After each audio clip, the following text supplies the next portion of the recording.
fellow YouTubers, correct Double 2 here to bring you a review on the Legends series Namor. Let's take a look at the box and let's look at the actual figure.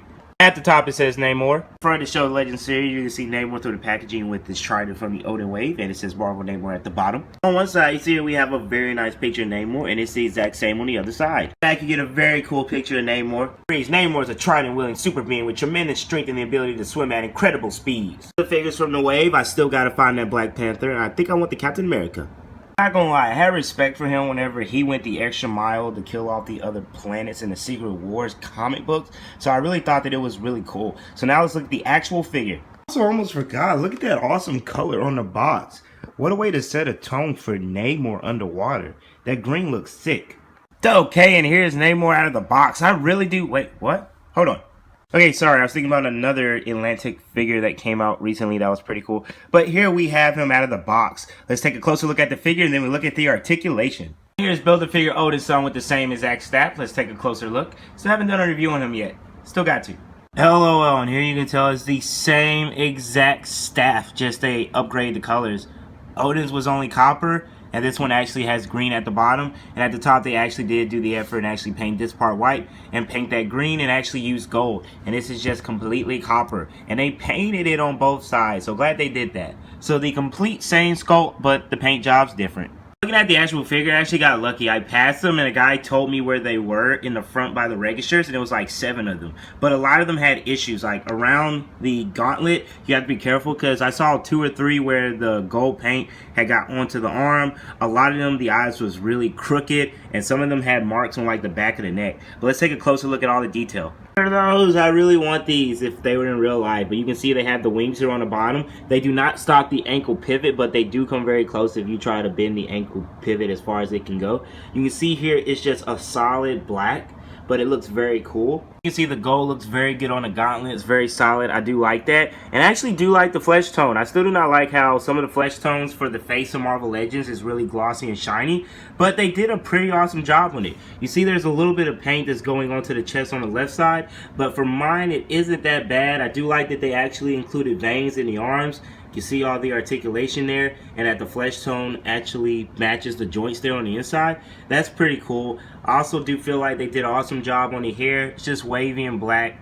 Looks really cool. I actually gave him his ears to be pointy. I like that. I haven't seen his face sculpt before. It looks very cool. And my favorite part is this aqua like silvery paint they use with the tail fins. Not tail fins. I'm trying to think. Well, you know what I mean. The scales. The scales. It looks awesome to me. They did an awesome job. This feels like a new sculpt to me because I've never seen one with a body like this. And you see how they did the abs here.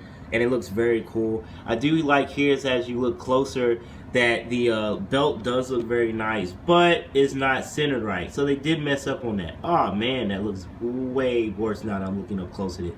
And you see there by the crotch is a little white speck. I don't know how that got there. Very weird and nasty. And also here you can tell around it they did an awesome job on putting the detail around the belt. So a lot of QC on the figure, and I've heard a lot of little small complaints, but not enough to completely knock the figure though. It looks very nice. Just how the light reflects off it looks so cool off of that aqua scale color there. As you can see, they do give him the collar that is popped. See how it goes around, looks very cool. It is a small space on mine, but other than that, it looks really nice. I do have a small smear there on the paint, but it does still look very good. I just like how it's so shiny. That looks awesome. And they did an awesome job on the back of the legs. There's a number, a serial number or something, but it does look very cool, and the rest is the solid black with these very sturdy wings. I like that.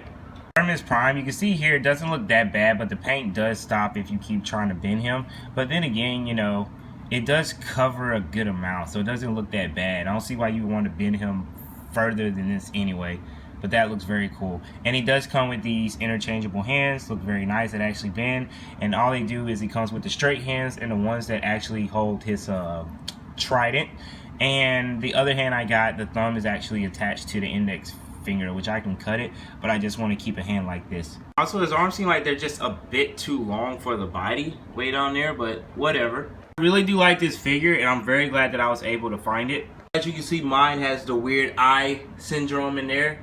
Kind of weird. Out of both these figures, I think I would actually choose the Aquaman. They put a lot of detail into it.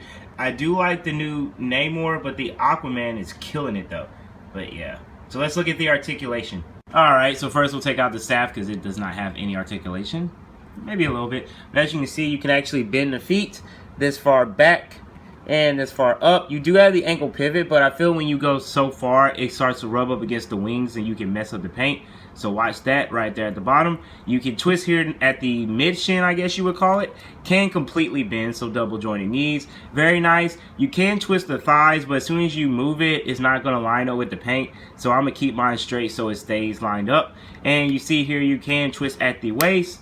It does have an ab crunch, and as you can see, when it goes way far back, you can see the black in there. His arms can spread out, and actually his arms are very stiff. Like when I say stiff, like very stiff, but you can still move them. Like I can move it that far up, which is not that far. I can rotate it, and I can twist here at the bicep, bend here, go further. It goes further than a right angle. See the huge muscle he has there. I can bend the arm, and I can twist it. The head only looks about that far down, so not that far down and not that far up. Could be because of the collar, but I see that they made a little higher up to fit the collar, and it's just there on the ball joint. But yeah, very nice figure. I do like it, and I would pick it up if you're a fan of Namor or just a fan of very what's it called? Not exclusive, very different type of Marvel Legends like figures. And I feel like they went all out because the paint job looks so good on it. But yeah, this has been a review by Caleb Craig Deadpool Toys 12. I'll see you guys in future videos. Bye.